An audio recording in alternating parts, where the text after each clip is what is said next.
Welcome to Herzing University Online. This course is titled Color Theory in Design.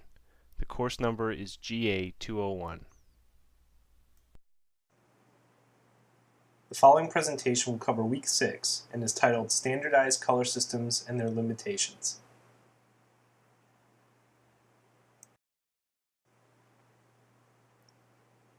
Introduction.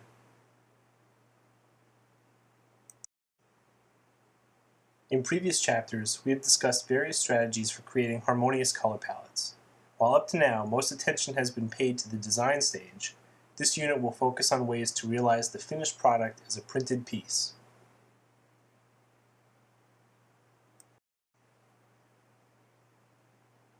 In Week 1, we discussed how the visible gamut of color is much wider than that which is able to be reproduced on paper. We also discussed the differences between projected light and reflected light. In order to manage and use color effectively, a designer must know how to bridge the gaps between these color models.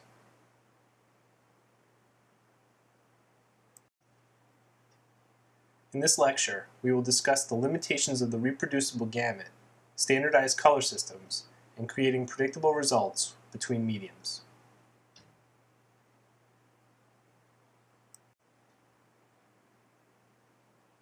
Part 1. Limitations.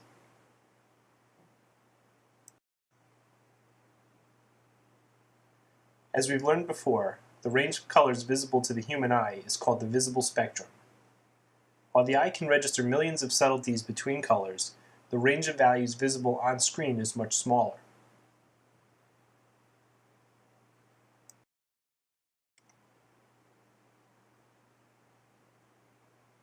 The RGB color model utilizes projected light, such as on a computer monitor.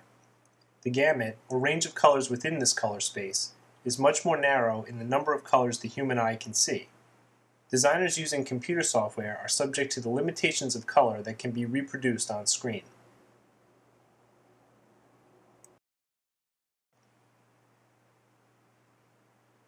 Have you ever noticed, when looking at a row of televisions in a department store, that different TVs can show the same channel differently? This is because devices that project light are often calibrated differently. Calibration is the process of balancing aspects of contrast, hue, and sharpness. Design professionals who rely on accurate color need to be very disciplined about maintaining proper calibration on all devices, often recalibrating as frequently as once a day.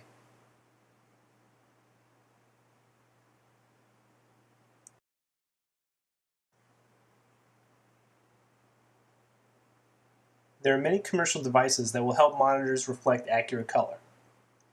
Handheld spectrometers placed on a screen are used to measure the tonality of projected light. Having different machines calibrated the same way is critical in a professional environment where the same document will be worked on by several departments.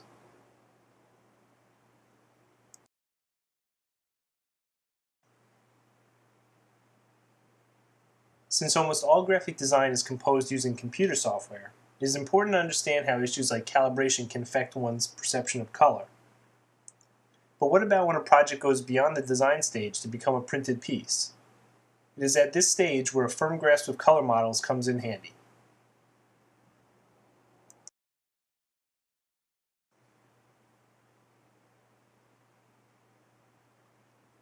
All color monitors utilize the RGB color space.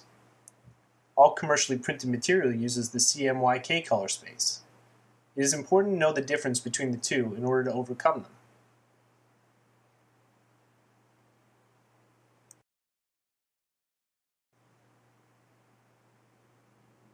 The RGB, or projected light color space, has a much wider gamut than that of CMYK, or reflected light color space. Simply put, not every color on screen can be reproduced on paper.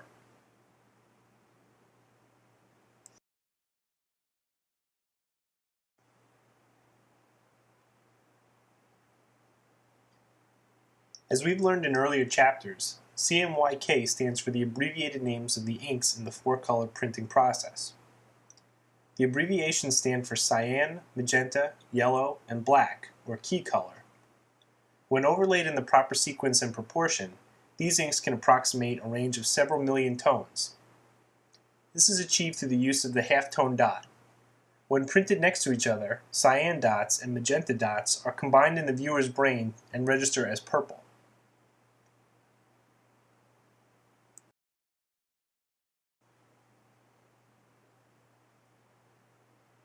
Look closely at the colored section of a Sunday newspaper.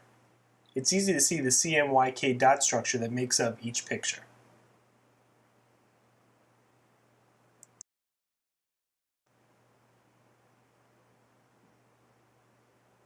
There are limits, however, to the range of colors reproduced using four-color process printing. It is impossible to recreate very bright hues available in RGB.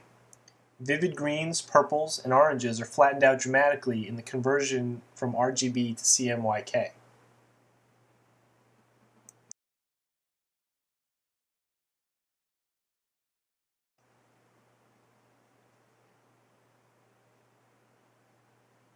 The gap between RGB and CMYK color spaces can cause very unpredictable results when a project is sent to the printing press. Avoiding unwanted surprises is in the best interest of designers who want to achieve specific results. This is where standardized color systems come in.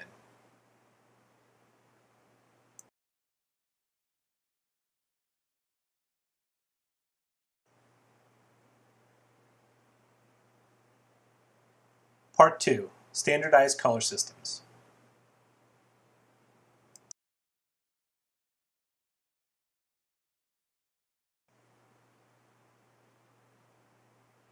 Since we have established that on-screen colors can vary from monitor to monitor, measures must be taken to ensure predictable color results in projects. This is where standardized color systems come in. These organizing color models help fill in the blanks by providing a physical sample of printed ink on paper.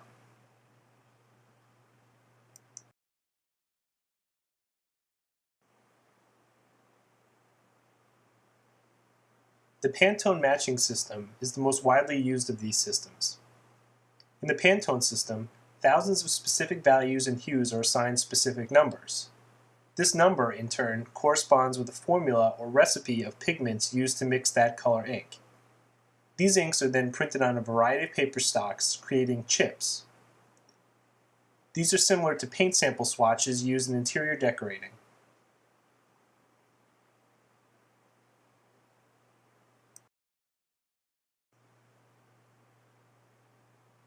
Since the chips are printed in the exact ink dictated by the formula, designers can reliably predict how ink will appear in their printed piece.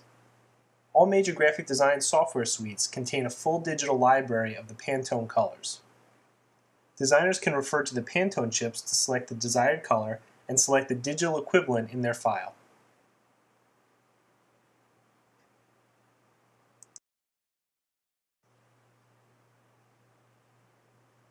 The chosen color's numerical value becomes embedded in the file, which in turn tells prepress operators which color ink to use when the job goes to press. This system ensures that designers and clients see predictable results in their finished product.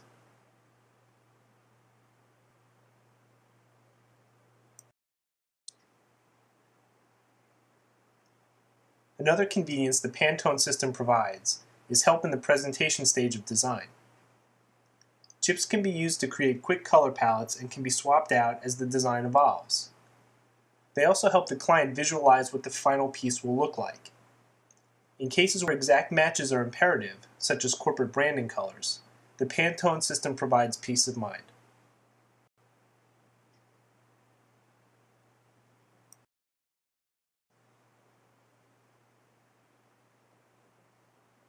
Part 3. Creating predictable results.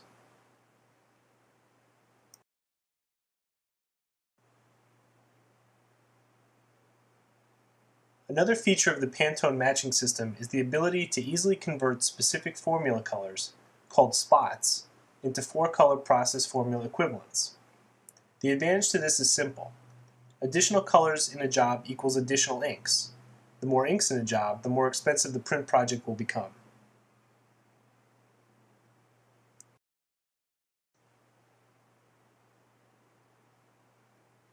By converting spot colors to four-color process, designers can create the appearance of millions of tones using only cyan, magenta, yellow, and black ink.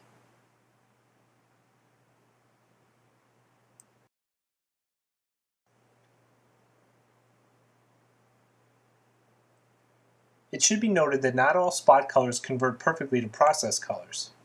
Certain tones do not convert exactly. Pantone provides swatch books showing side-by-side comparisons of spot inks and their 4-color conversions. As mentioned before, certain greens, purples, and oranges lie outside the gamut achievable using CMYK. If a print job is particularly color critical, using spot colors may be unavoidable. Oftentimes a client's brand identity is hinged on a color that must be matched exactly. More than likely a spot ink will need to be used.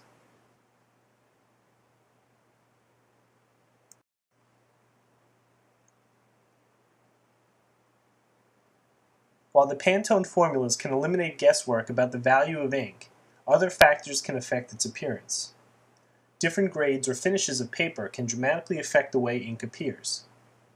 Uncoated papers have a rougher, more tactile surface and absorb ink significantly. This causes color to flatten out.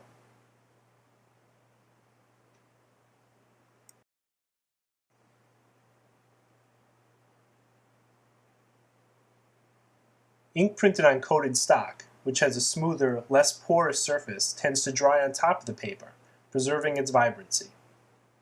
In order to ensure predictable results, a designer should ask the printer to provide printed samples on that stock.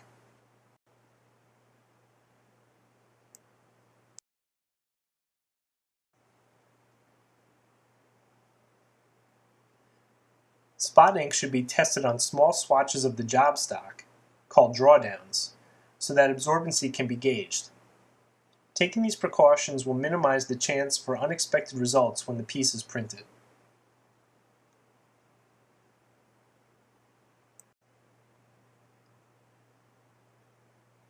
Summary.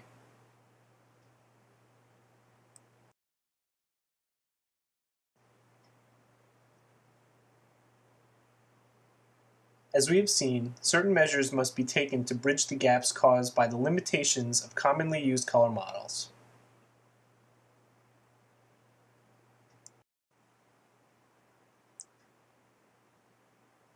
The gamut of the RGB color space is far more narrow than that of the human eye, but far broader than that of the CMYK color space.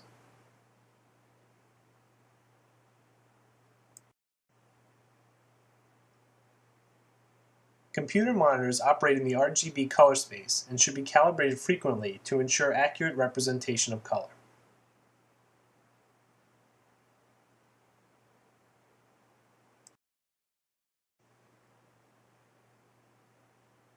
Standardized color systems, like the Pantone matching system, were developed to bridge the gap between projected light, RGB, and reflected light, CMYK, when a digital file becomes a printed piece.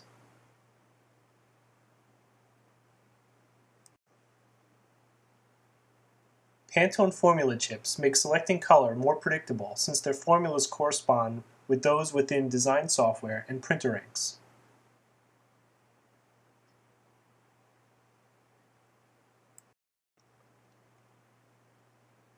Certain formula or spot colors can be easily converted to CMYK to make a printing job more economical.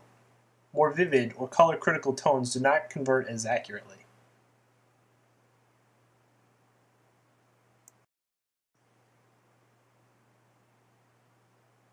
A designer should work closely with the print vendor to ensure inks and paper stocks behave predictably and deliver accurate color.